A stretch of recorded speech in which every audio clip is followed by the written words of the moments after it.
I'm Cassidy Reffner. I'm Derek Ongary, and this is our first argument. All right, Cassidy, do you prefer online or in-person classes? I personally prefer online classes. I find virtual classrooms are great for people who are advancing their education while working.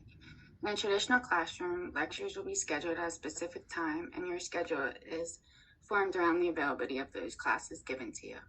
If you're currently employed and those classes aren't available, online makes it very easy to have flexible hours during the workload. That is very true.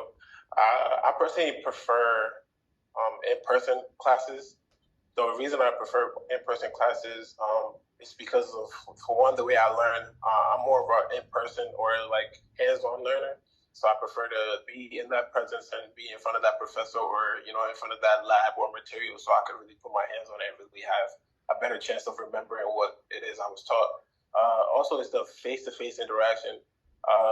I personally tend to remember a lot more when I'm in the actual presence and I gain the experience with my hands-on learning.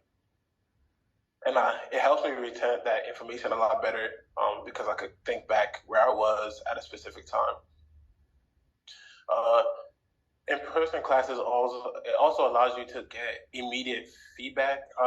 Depending on how big the class size is, you could ask the professor a question if you have a question, and if you have an issue, you're right next to the professor, so you don't have to write an email and wait to get something back. Or if it's a Zoom class, you don't have to write something, and the teacher might not see that message until the end of class.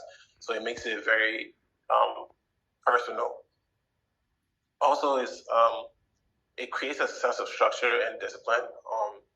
It helps me stay focused and motivated.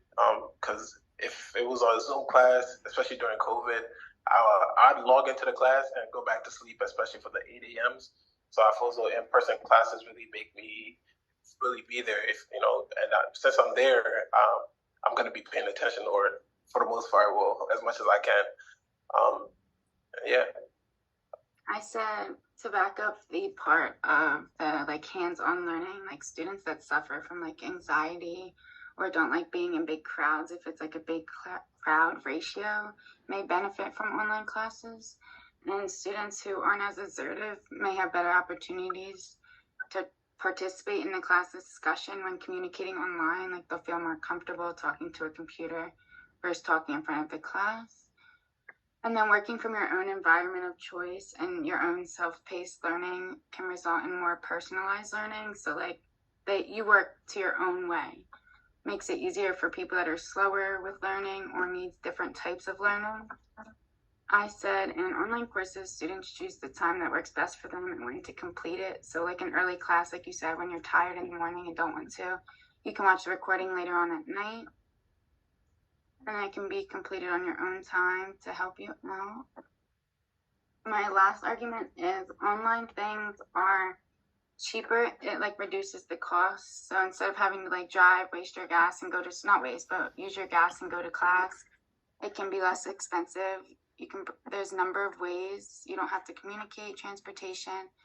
And it says the average student spends more than $1,000 on textbooks and course material, but virtual classes, most of the time the professor downloads the book for you and the resources you need rather than bringing those resources to class. And then a tuition cost can vary from online to on-campus programs. I know some of the online ones different colleges like Goldie offers, they're cheaper to just take the course by yourself online at your own time versus the classroom. And for instance, at Drexel University, students enrolled in online programs receive a 25% off discount off the price of regular tuition. So people that struggle with financial issues, online's a good option for them. Between all these sources of saving money, cost cutting can be an enormous benefit to online classes. I definitely agree with you. Online classes they're definitely a lot more flexible when it comes to your schedule and making it fit, and also the class size as well. You don't really have to worry about the class being full because you could always, with online, you could have 200-300, as many students as you want online. But the only complication with online classes is it comes to the retention of the what is being taught, and also how the students can really stay motivated and really stay focused when it comes to online classes. Uh, in person and online classes, I mean, depending on the individual student, it could be very different. But more so, like if the student isn't able to stay focused and really stay motivated within the class, that will definitely impact how the student does their work and really maintains their grade in that class, and also like their overall participation is going to be kind of hindered if they really don't have that motivation. So I feel like depending on every student is different. So depending on the specific student, the more students who are like hands-on and really need that in-presence learning, then the online classes will really be more detrimental than beneficial for them. And that's all I have. That's all I have. All right.